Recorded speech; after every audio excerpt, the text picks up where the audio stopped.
Shalom, selamat pagi, salam sejahtera bagi kita semua. Presbiter bertugas mengucapkan selamat datang dan selamat beribadah di hari Minggu kelima sesudah Paskah. Kiranya ibadah yang kita lakukan saat ini berkenan di hadapan Tuhan dan kita diberkati oleh-Nya. Pelayan firman pada saat ini dilayani oleh Bapak Pendeta Roberto Wagei. Jemaat, mari berdiri untuk menyambut kehadiran Tuhan melalui firman-Nya yang hadir di tengah-tengah persekutuan kita.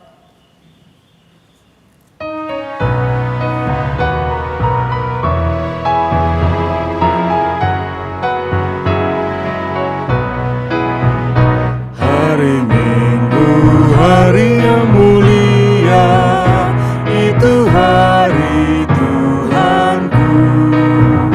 Dia bawa rasa bahagia masuk dalam hatiku. Hari Minggu, hari Tuhan, hari suci dan teduh. Hari Minggu, hari Tuhan, hari suci dan teduh.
Hari Minggu, hari istirahat bagi badan yang letih.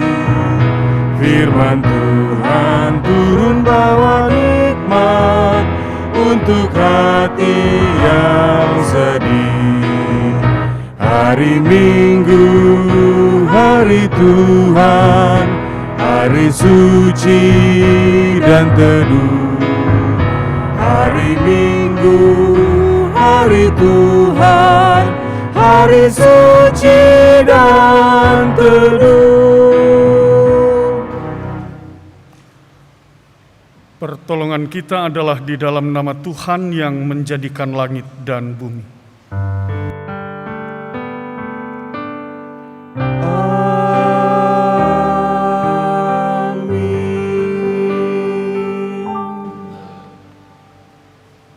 Pertama Yohanes pasal 3 ayat 24 memberitakan, barang siapa menuruti segala perintahnya, ia diam di dalam Allah dan Allah di dalam dia. Dan demikianlah kita ketahui bahwa Allah ada di dalam kita, yaitu Roh yang telah Ia karuniakan kepada kita. Jemaat, terimalah salam kasih karunia dan damai sejahtera dari Allah Bapa dan Kristus Yesus Juru Selamat kita menyertai kamu.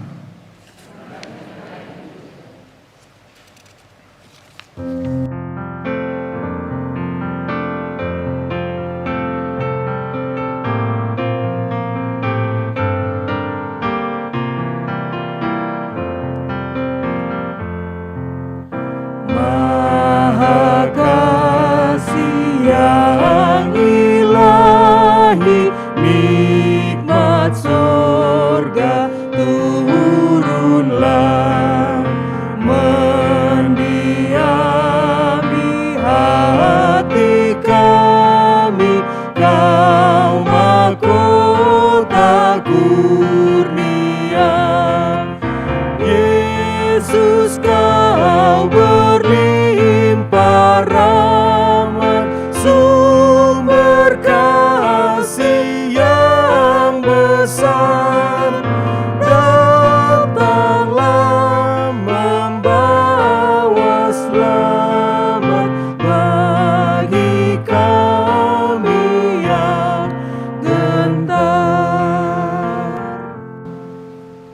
Jemaat dipersilakan duduk.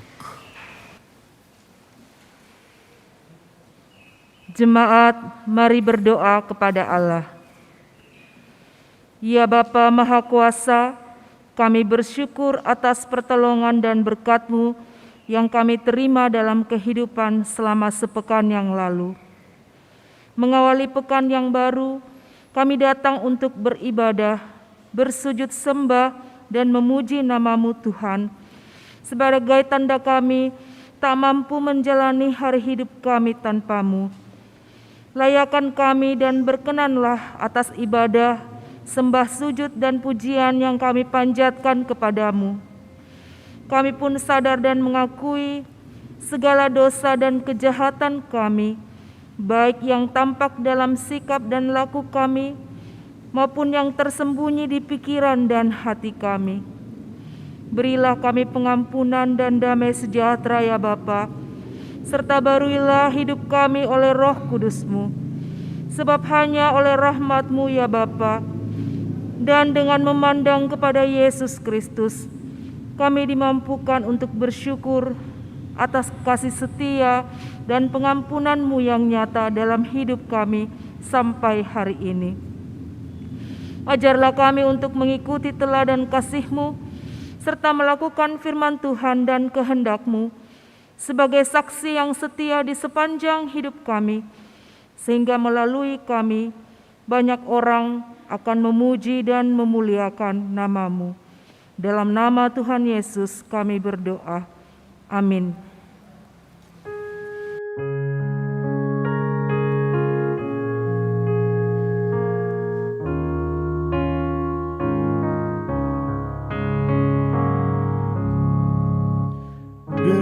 Dengarlah ya Tuhan, kami berseru. Dengarlah ya Tuhan, kami berseru. Ya Tuhan, kasihani dan ampuni dosa kami, layakan kami di hadapan-Mu.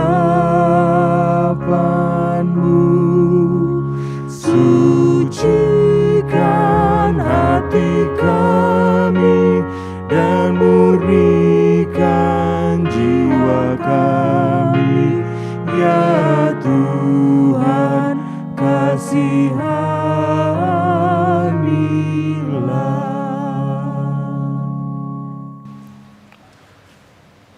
Jemaat yang dikasihi dan diberkati oleh Tuhan Yesus Kristus, bersama kita akan mendengarkan persembahan pujian untuk kemuliaan nama Tuhan.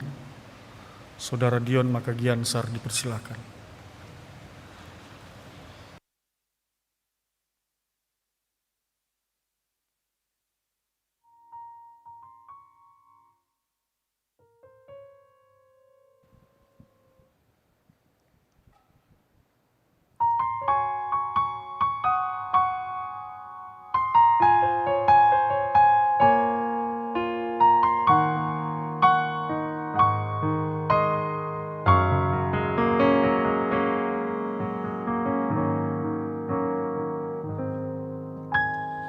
Terkadang kita merasa tak ada jalan terbuka, tak ada lagi waktu, terlambat sudah.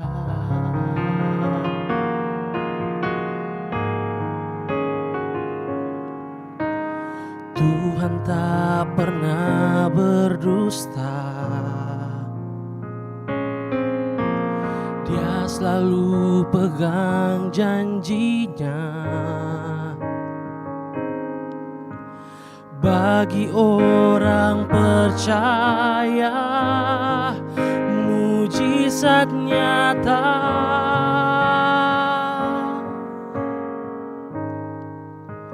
Dia mengerti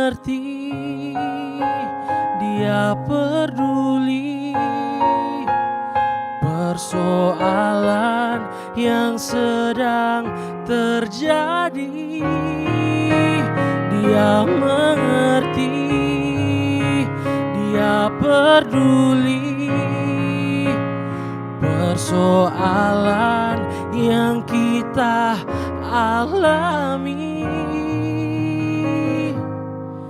Namun satu yang Dia minta, agar kita percaya sampai mujizat menjadi nyata. Oh.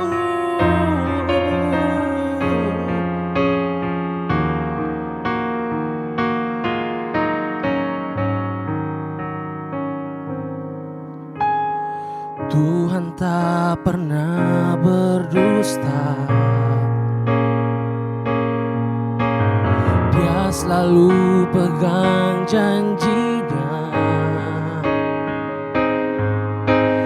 Bagi orang Peristiwa yang masih realitas, satu kenyataan yang masih terjadi adalah ada orang-orang yang di satu sisi mereka menyembah Allah, tetapi di sisi lain mereka masih percaya juga dengan kekuatan-kekuatan di luar Allah. Pengalaman saya dalam pelayanan di suatu tempat, itu seperti itu. Hari Minggu mereka ibadah. Biasanya kalau saya ibadah hari Minggu selesai jam 9 pagi, setengah 11, jam 12 habis makan siang saya akan menuju ke sebuah pos. Pos itu kurang lebih 2 jam jalan kaki untuk menuju pos itu dan pimpin ibadah Minggu lagi siang di sana. Dan di sepanjang perjalanan melalui hutan itu maka saya akan menemukan sesajen-sesajen di bawah pohon besar. Dan itu masih terjadi di beberapa tempat. Dan GPIB sudah masuk ke wilayah-wilayah itu. Dari tahun 70-an sampai hari ini masih terjadi. Hari Minggu mereka ke gereja, tetapi di hari yang lain mereka masih membawa sesajen dan sesembahan di bawah pohon. Jadi Allah ditempatkan di antara Allah-Allah lain, di antara dewa-dewa lain. Ini tidak lebih daripada orang yang sudah hidup pada zaman modern, kalau itu kan jauh di sana gitu, di pedesaan, di perkampungan. Tapi ini tidak lebih daripada atau sama dengan orang-orang yang hidup di kota. Hari Minggu dia pergi ke gereja, di hari lain dia cari paranormal. Di hari lain dia cari orang pintar. Sama ini. Menempatkan Allah di antara dewa-dewa dan kuasa-kuasa yang lain. Jadi jangan pikir ini sudah tidak ada di dunia modern ini. Makin canggih lagi, buka aplikasi, banyak aplikasi itu yang menawarkan kekuatan-kekuatan yang lain, kuasa-kuasa yang lain, bisa dibeli lagi, bisa dipesan secara online. COD lagi cara bayarnya, celaka betul ini.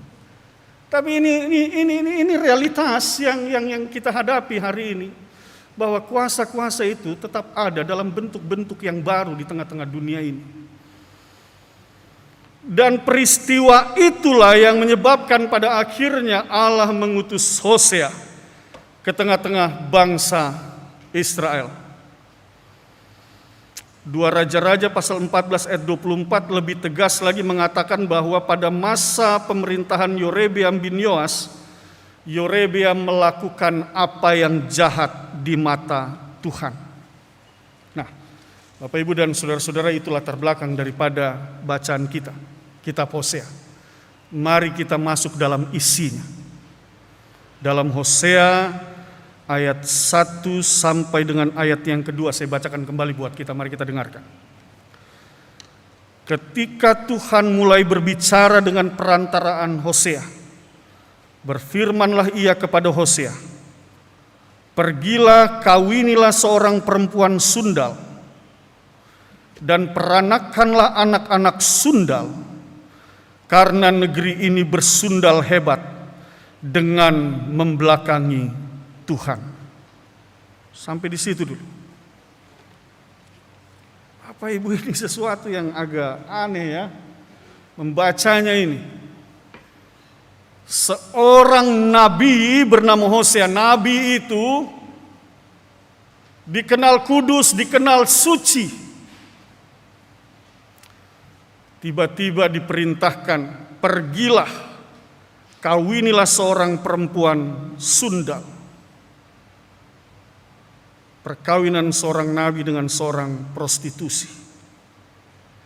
Kira-kira apa yang kita lihat di sini? Mengapa hal ini terjadi? Allah memerintahkan Hosea menikah dengan seorang pekerja seks komersial.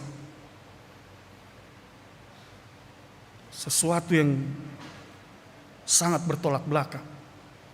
Nabi identik dengan kekudusan dan kesucian. Sementara seorang prostitusi identik dengan kenajisan. Bagi orang Yahudi, jangankan kawin dengan seorang prostitusi, menyentuhnya pun najis, apalagi harus kawin. Tapi ini perintah Allah, dan Hosea tidak bisa menolaknya, karena ini perintah Allah.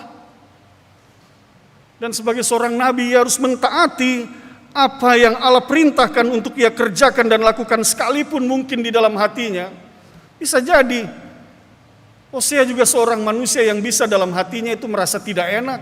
Bagaimana dengan pandangan umum saat itu? Bagaimana dengan umat yang mendengar pemberitaannya? Kira-kira seperti apa? Tetapi Bapak Ibu, hal ini mau menggambarkan demikian. Mari dengarkan. Perkawinan sang nabi dengan seorang prostitusi merupakan gambaran dan simbol peringatan akan ketidaksetiaan Israel kepada Tuhan Allah. Yang mau dikatakan begini Bapak Ibu, Allah sedang membangun sebuah tugu peringatan. Dan ini menurut saya sangat mengerikan ini. Allah membangun sebuah tugu peringatan. Yang saya mau katakan begini, sebuah peristiwa, apapun peristiwa itu, biasanya kalau itu sesuatu yang sukacita, contohlah kemerdekaan, ada tugu kemerdekaan, gitu kan? Ada monumen kemerdekaan, oh sesuatu yang diingat, sesuatu hal yang baik. Sesuatu yang tidak baik bisa saja dilupakan, karena tidak ada monumennya. Buat apa membangun monumen untuk sesuatu yang tidak baik? Buat apa membangun monumen atau tugu untuk sesuatu yang jahat? Buat apa? Tidak perlu diingat. Dan sesuatu yang tidak ada tugu, tidak ada monumennya, perbuatan jahat apapun itu satu waktu bisa dilupakan. Tetapi dalam kasus ini Allah tidak ingin agar peristiwa ini dilupakan. Allah tidak ingin agar sikap hidup orang Israel yang oleh Allah katakan mereka telah bersundal kepada Allah-Allah lain. Allah tidak ingin ini dilupakan. Oleh sebab itu dibangunlah sebuah tugu, monumen yang disimbolkan dengan perkawinan antara Hosea dengan seorang prostitusi. Supaya apa? Sepanjang sejarah perjalanan kehidupan umat selalu diingatkan, jangan pernah engkau bersundal dengan Allah-Allah lain. Ini mau mengingatkan kepada umat, agar mereka terus mengingat akan peristiwa ini dalam hidup mereka. Bapak, Ibu, dan saudara-saudara, ini yang menurut saya sangat mengerikan, dan ini hinaan besar bagi kerajaan utara Israel. Sepanjang sejarah orang akan mengingat peristiwa ini. Orang tidak bisa melupakan begitu saja. Tetapi orang akan terus mengingat penghinaan yang begitu luar biasa bagi kerajaan Israel utara. Mari kita lihat bacaan selanjutnya. Hasil perkawinan dari Hosea dan seorang prostitusi itu. Pada ayatnya yang ketiga dan keempat di sana dikatakan, maka pergilah ia dan mengawini Gomer binti Diblaim. Lalu mengandunglah perempuan itu dan melahirkan baginya seorang anak laki-laki. Kemudian berfirmanlah Tuhan kepada Hosea, berilah nama Yizre'el kepada anak itu, sebab sedikit waktu lagi maka aku akan menghukum keluarga Yehu karena hutang darah Yisrael, dan aku akan mengakhiri pemerintahan kaum Israel. Yang pertama, anaknya yang pertama diberikan nama Yisrael, yang memiliki arti Allah menabur. Allah menabur ini menunjukkan akan kuasa Allah yang akan dinyatakan untuk mendatangkan hukuman kepada Israel Utara. Dan hukuman itu dinyatakan dengan menghentikan atau membubarkan kerajaan Israel Utara. Mengapa Allah harus menghukum mereka seperti itu? Karena sekali lagi Bapak Ibu dan saudara-saudara, karena bangsa ini telah berbalik meninggalkan Allah. Apa yang mereka miliki, kejayaan, kehidupan ekonomi, politik, luar biasa segala sesuatu yang mereka miliki saat itu sebagai sebuah kerajaan di Israel Utara. Mereka anggap itu bukan berasal dari Allah. Mereka melihat bahwa berkat-berkat itu bukan berasal dari Allah. Mereka melihat bahwa itu semua berasal dari kuasa-kuasa lain, dari dewa-dewa, dari Baal-Baal. Sehingga akhirnya Allah katakan, aku akan menghentikan pemerintahan ini. Aku akan menyerahkan mereka. Apakah ini terjadi Bapak Ibu dan saudara-saudara sepanjang sejarah perjalanan bangsa Israel? 700 tahun sampai masa Yesus, bahkan Paskah. Kehadiran Yesus di dalam dunia ini, bahwa benar kerajaan utara ini berserakan. Makanya sampai hari ini ada banyak tulisan-tulisan sejarah yang menyatakan bagaimana orang-orang Israel itu terserak ke dalam dunia ini. Sebagian orang ada yang menganggap bahwa beberapa kaum di Timur Tengah, bahkan ada catatan yang mengatakan beberapa suku di Indonesia ini juga merupakan keturunan daripada orang Israel yang diserahkan oleh Allah dari kerajaan utara. Banyak catatan-catatan sejarah itu, tetapi apakah itu dibuktikan, sudah dibuktikan secara ilmiah, kita masih banyak perdebatan di sana. Tetapi yang pasti adalah benar, nubuatan itu terjadi, bangsa ini tercerai-berai. Kerajaan Israel Utara selesai dalam perjalanannya. Jadi apa yang Tuhan nubuatkan melalui nabinya itu benar-benar terjadi. Melalui anak pertama itu, Allah mengingatkan bahwa itu hukuman yang akan didatangkan kepada Israel.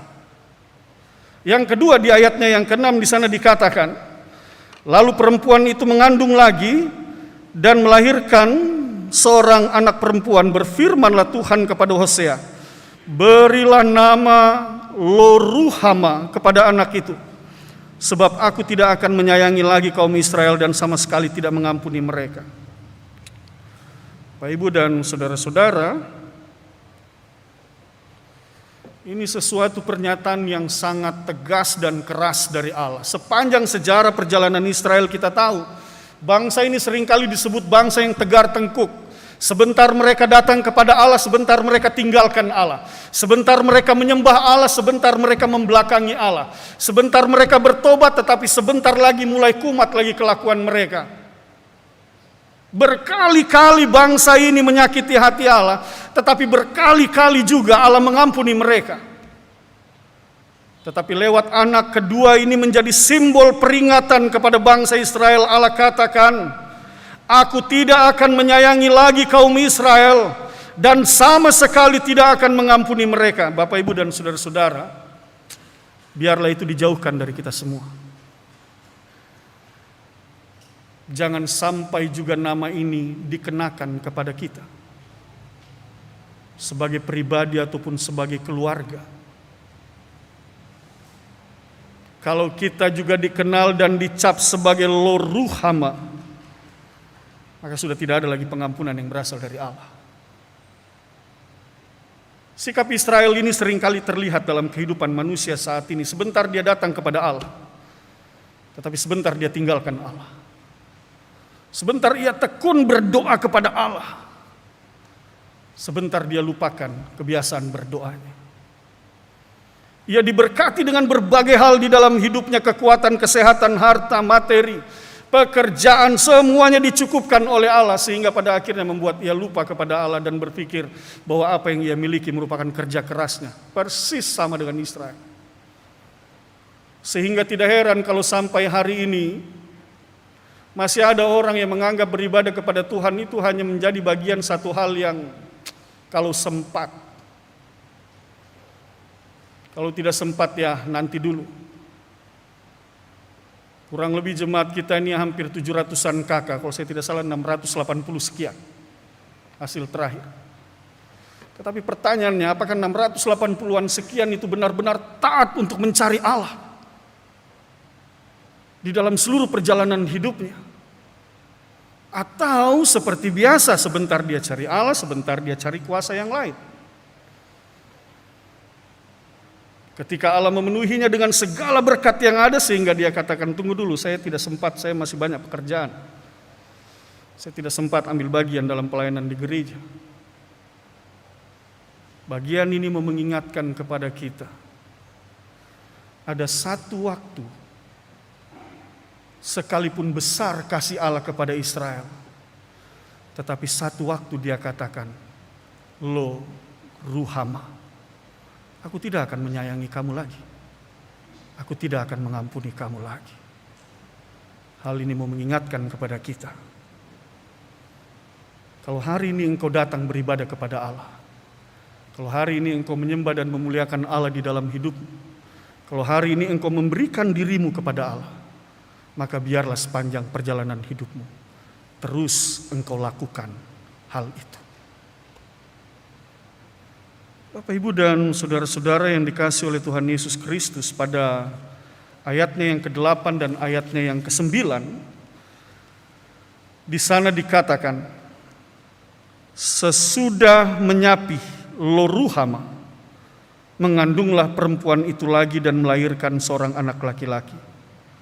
Lalu berfirmanlah ia, berilah nama Lo-ami kepada anak itu, sebab kamu ini bukanlah umatku, dan aku ini bukanlah Allah.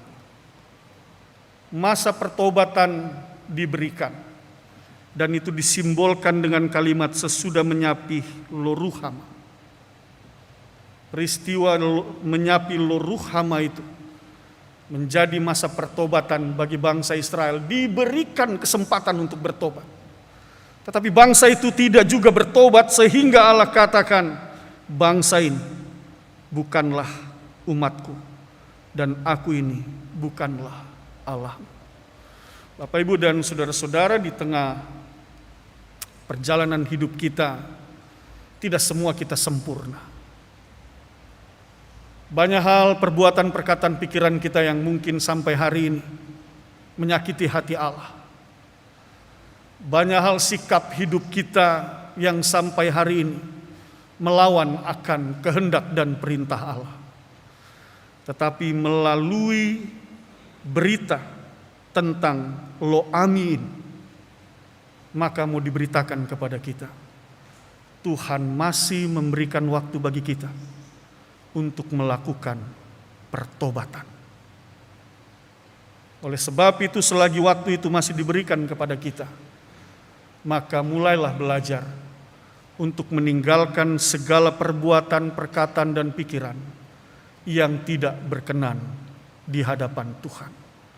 Sehingga pada waktunya nanti, Tuhan tetap akan mengatakan, kamu adalah umatku, oleh karena kamu sudah melakukan pertobatan. Jauhkanlah kiranya dari kita semua ucapan dan ungkapan yang mengatakan Lo-ami, kamu bukan lagi umatku, dan aku bukan lagi Allah. Satu kata kunci yang mau diberitakan hari ini adalah, Bapak Ibu, mari kita setia kepada Tuhan Allah kita. Tuhan memberkati. Amin.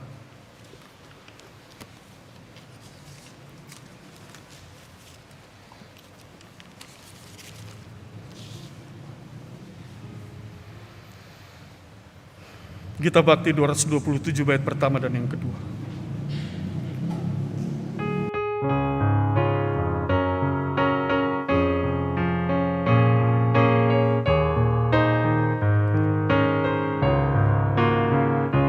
Tuhan tuntun langkahku, tunjukkanlah jalanku. Tuhan pimpin hidupku pada jalan yang terang. Tuhan jangan kau biarkan aku jatuh tersesat. Kepadamu ku serahkan seluruh jalan hidupku.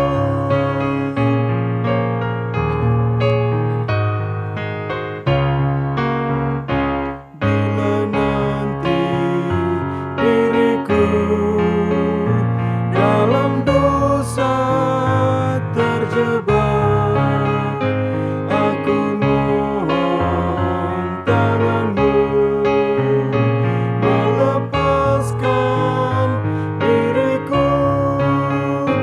Tuhan jangan kau biarkan aku jatuh tersesat.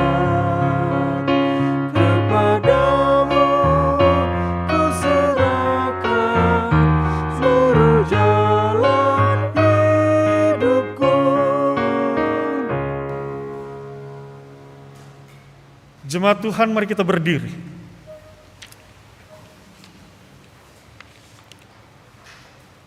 Bersama-sama kita akan mengucapkan pengakuan iman rasuli dengan hati dan mulut. Masing-masing orang berkata, aku percaya kepada Allah, Bapa yang Maha Kuasa, Khalik langit dan bumi, dan kepada Yesus Kristus, anaknya yang tunggal Tuhan kita, yang dikandung daripada Roh Kudus, lahir dari anak darah Maria, yang menderita di bawah pemerintahan Pontius Pilatus, disalibkan, mati dan dikuburkan, turun ke dalam kerajaan maut, pada hari yang ketiga bangkit pula dari antara orang mati, naik ke sorga, duduk di sebelah kanan Allah, Bapa yang Maha Kuasa, dan akan datang dari sana untuk menghakimi orang yang hidup dan yang mati. Aku percaya kepada Roh Kudus, gereja yang kudus dan Roh Kudus, pengampunan dosa, kebangkitan daging, dan hidup yang kekal. Jemaat dipersilakan duduk. Bapak, Ibu, dan saudara-saudara, mari kita bersehati dalam syafaat kita. Kita berdoa. Kami mengucap syukur kepadamu ya Allah Bapa Sorgawi, firman yang telah kami dengar dengan rendah hati kami mohonkan. Bertumbuhlah firman itu dalam hati dan pikiran kami, agar di seluruh perjalanan kehidupan yang Tuhan berikan kepada kami boleh didapati sebagai umat yang setia, sebagai pribadi, sebagai kepala keluarga, suami, istri, orang tua, anak-anak, pekerja dan pelayan yang setia kepadamu di dalam melakukan tugas dan tanggung jawab yang Tuhan percayakan di dalam kehidupan ini, dengan memegang teguh akan setiap hukum dan ketetapan ajaran firman Tuhan yang terdapat di dalam kitab suci perjanjian lama dan kitab suci perjanjian baru. Tuntunlah kami dengan kuasa Roh-Mu yang kudus, memampukan kami untuk tetap berjalan di jalan Tuhan, sambil terus memuji dan memuliakan nama Tuhan, hidup dengan rendah hati, bersedia menjadi berkat bagi sesama kami. Bapa Sorgawi, syukur kami atas firman yang telah kami dengar saat ini. Bersehati kami mendoakan gereja-gereja Tuhan yang ada di atas muka bumi ini. Tuhan berkati semua gereja yang mengaku bahwa Putramu Tuhan kami Yesus Kristus adalah Sang Kepala Gereja Tuhan dan Juru Selamat. Secara khusus menyerahkan Gereja Protestan di Indonesia bagian Barat dari lingkup sinodal, mupel, jemaat sektoral, bagian jemaat dan pos-pos pelayanan. Tuhan berkati semua mereka dalam berbagai tugas tanggung jawab pelayanan di dalam gereja-Mu ini Tuhan. Agar gereja GPIB dari waktu ke waktu semakin bertumbuh, berakar dan berbuah, yang di dalamnya nama Tuhan senantiasa ditinggikan dan dimuliakan. Gereja-Mu boleh menjadi garam dan terang, saksi di tengah-tengah dunia ini, sehingga banyak orang yang memuji dan memuliakan nama Tuhan. Secara khusus menyerahkan pelayanan di seputar koordinasi pelayanan mupel Sulawesi Selatan, Barat, dan Tenggara. Tuhan memberkati ke-16 jemaat bersama dengan pos-pos Pelkes yang ada. Tuhan memberkati para pelayan firman dan sakramen, para penatua, diaken, dan seluruh jemaat yang ada. Jaga pelihara mereka semua ya Tuhan. Demikian halnya kami berdoa bagi GPIB Jemaat Bahtera Kasih Kota Makassar ini Tuhan. Tuhan memberkati gereja ini, memberkati jemaat ini. Engkau mengenal Tuhan jemaat ini, setiap pribadi, setiap keluarga. Engkau tahu apa yang ada di dalam hati mereka. Tuhan, dengan rendah hati hamba mohonkan, turunlah kiranya berkat anugerah kasih karunia rahmat dan damai sejahtera-Mu yang berasal dari sorga, memenuhi seluruh kehidupan jemaat-Mu di tempat ini, memenuhi seluruh kehidupan mereka yang datang beribadah di hari Minggu ini, termasuk juga mereka yang beribadah dari dalam rumah mereka masing-masing, bergandengan tangan dengan para presbiter, pemandu lagu, organis, solois, tim multimedia, tim adaptasi kebiasaan baru, unit-unit misioner ya Tuhan, para pegawai kantor majelis jemaat, semua mereka kami serahkan ke dalam tangan kasih-Mu ya Tuhan. Dan hamba percaya kuasa kasih, rahmat, damai sejahtera Tuhan memenuhi seluruh jalan hidup mereka. Oleh sebab itu, kalau ada di antara mereka yang saat ini memiliki pergumulan dan persoalan, yang belum mendapatkan jalan keluar, kalau ada beban-beban yang berat mereka rasakan di dalam perjalanan hidup mereka, secara khusus juga kami berdoa kepada mereka, bagi mereka yang saat ini sedang dalam keadaan lemah tubuh ataupun sakit. Kami menyerahkan secara khusus Ibu Ana Saertian, Ibu Loisa Tamandatu, Oma Mari Lengkong, Oma Lince Laude Esa, Ibu Agustina Rompone, Ibu Betty Ferdinandus, Ibu Mari Bermuli Dengah, Bapak Saul Titir Lolobi, Bapak Sukardi Paimin, Oma Magdalena Surbakti, Bapak Yohanes Rambung, Ibu Marce Kawihing, Ibu Adelin Teu, Evan Dame, Yosua Latupeirisa, Ibu Rugaya Ranti, Oma Maripaat, Ibu Susi Letlora, Nona Elizabeth Mas Paitela, Septian Koraah, Ibu Ruth Palilingan, Bapak Yusuf Lesawengan, Ibu Tabita Tenina, Oma Onibala, Ibu Iren Wayong, Ibu Sri Politon, Bapak Tajudin Taau, Oma Els Polii, Oma Maria Kelbulan, Ibu Supantari Musa, Bapak Reynus Mona, Oma Clavert Muskita, Bapak Jonas Arnoldus, Oma Emma Pesik, Bapak Manasye Parinusa, Oma Petrone Latula Seket Piris, Ibu Ida Mangiwa, Bapak Andrew Van Houten, Bapak Admin Katili, Ibu Takalihada Silo Lundrang, Ibu Irma Frisart, Bapak Benyamin Pasulean. Semua mereka yang dalam keadaan lemah tubuh, yang sakit dan dalam masa pemulihan, bersehati semua kami yang hadir saat ini dari dalam gedung gereja ini, ataupun juga mereka dari dalam rumah mereka masing-masing. Kami berseru kepadamu ya Allah Bapa Sorgawi, dalam nama Tuhan Yesus, mari Bapa, sembuhkan dan pulihkan mereka semua. Angkat dan ringankan setiap beban, berikan jalan keluar di tengah pergumulan dan persoalan hidup mereka. Sungguh kami percaya yang terbaik berkat dan kasih Tuhan akan mereka alami dan rasakan.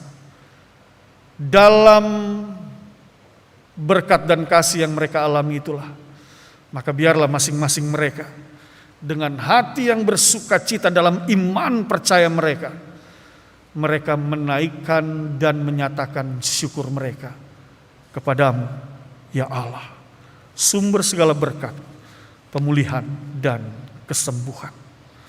Bapa di dalam sorga, seluruh gerak langkah pelayanan gereja ini, 1 minggu ke depan bahkan selamanya, kami serahkan ke dalam tangan kasih-Mu. Kalau Engkau sudah memimpin kami sampai hari ini, maka kami percaya pimpinan dan penyertaan-Mu akan terus kami alami di dalam hidup ini. Sungguh ya Tuhan, kami tunduk dan taat kepada setiap perintah, ajaran dan firman-Mu. Oleh sebab itu memerintahlah dalam hati dan pikiran kami, memerintahlah dalam gereja ini, agar damai sejahtera Tuhan boleh kami rasakan dan kami alami dari waktu ke waktu. Bangkitkanlah semangat beribadah, bangkitkanlah kesungguhan di dalam hati setiap jemaat-Mu, dari orang tua sampai anak-anak, agar di dalam hidup mereka, di dalam hidup kami semua, kami tidak sekedar sebagai seorang yang datang beribadah, tetapi kami juga adalah orang-orang yang setia untuk beribadah dan melakukan apa yang Engkau perintahkan. Syukur kami kepadamu ya Allah. Kami berdoa secara khusus juga bagi bangsa dan negara kami. Pemerintahan yang berlangsung dari tingkat pusat sampai pelosok negeri, Bapak Presiden Joko Widodo dan Wakil Presiden Bapak Ma'ruf Amin, bersama dengan para menteri, para kepala daerah di lingkup atau di tingkat provinsi, kota, kabupaten, kecamatan, desa dan dusun, RT, RW, semua mereka Tuhan yang Engkau percayakan dalam memimpin masyarakat dan rakyat Indonesia ini. Tuhan berkati mereka dalam hikmat-Mu, memampukan mereka untuk memimpin bangsa dan negara ini dan mendatangkan kebenaran, keadilan, dan kesejahteraan. Tuhan berkati setiap para pemimpin kami, beri kuat dan sejahtera, demikian juga bagi keluarga mereka.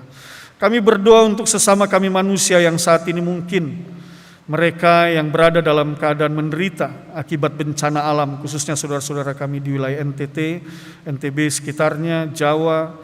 Tuhan, mereka yang masih dalam proses pemulihan, Majene, Mamuju, Masamba, bahkan dimanapun sesama kami manusia, saudara-saudara kami yang saat ini sedang menderita akibat bencana-bencana alam, bahkan sakit penyakit. Pakai kami Tuhan, pakai anak-anak-Mu Tuhan. Utus kami agar melalui kehidupan kami, melalui tangan kami boleh hidup berbagi, kami boleh saling mendoakan, kami boleh menguatkan mereka, dan di atas semua itu nama Tuhan yang ditinggikan dan dimuliakan.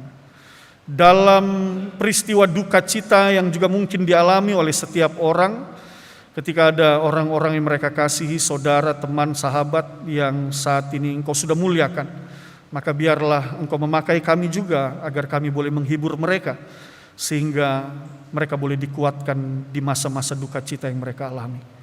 Pakai kami Tuhan, di tengah-tengah kemiskinan yang dialami oleh sesama kami manusia. Pakai kami Tuhan, di tengah-tengah ketidakberdayaan sesama kami manusia. Dan biarlah di atas semua itu, nama-Mu yang ditinggikan dan dimuliakan. Bapa di dalam sorga, banyak berkat-Mu yang kami terima dalam hidup ini. Engkau memberikan kekuatan, kesehatan, pemulihan.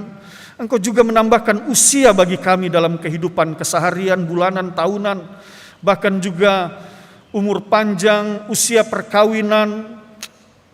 Banyak berkat-Mu Tuhan, makanan, minuman, pakaian, kebutuhan-kebutuhan yang Engkau cukupkan. Kami mengucap syukur atas semua berkat-Mu itu ya Tuhan. Bahkan di tengah berkat itu, kami mau menjadi berkat bagi sesama kami. Syukur kami kepadamu ya Allah. Terus berkati kami Tuhan, dan pakai utus kami menjadi berkat bagi sesama kami manusia. Sungguh Tuhan, kami sungguh-sungguh bersyukur atas kasih setia-Mu yang tidak berkesudahan di dalam hidup kami. Kalau sebentar kami akan menyatakan syukur kami melalui persembahan, kantong kolekte, kotak ataupun persepuluhan, biarlah itu semua kami berikan dalam syukur kami. Dengan satu hal yang kami percaya, bahwa tidak seorang pun dari kami yang akan berkekurangan. Semuanya akan dicukupkan dalam berkat dan kasih Tuhan. Terima kasih Bapa. Kami juga berdoa saat ini buat saudara-saudara kami yang berada di lembaga pemasyarakatan dan rutan. Mereka yang bergumul menunggu masa keputusan, dan juga mereka yang sedang menjalani masa hukuman. Tuhan tetapkan, kuatkan mereka, hibur-hiburkan mereka, dan biarlah gerejamu ini boleh dipakai untuk terus menguatkan dan meneguhkan iman percaya mereka. Oleh sebab itu berkati pelayanan gereja ini Tuhan. Terima kasih dan syukur kami kepadamu ya Allah, dalam seluruh kebaikan dan kasih setiamu dalam hidup kami. Ya Tuhan, dalam pengasihan-Mu kami mohon, peliharalah kami dalam Kristus Yesus Tuhan dan Juru Selamat yang telah mengajar kami berdoa. Bapa kami yang di sorga, dikuduskanlah nama-Mu, datanglah kerajaan, jadilah kehendak-Mu di bumi seperti di sorga. Berikanlah kami pada hari ini makanan kami yang secukupnya, dan ampunilah kami akan kesalahan kami, seperti kami juga mengampuni orang yang bersalah kepada kami. Dan janganlah membawa kami ke dalam pencobaan, tetapi lepaskanlah kami daripada yang jahat.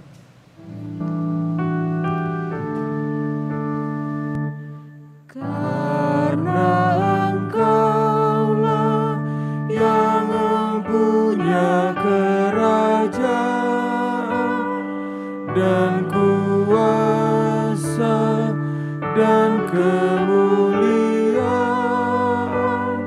sampai selama-lamanya. Amin.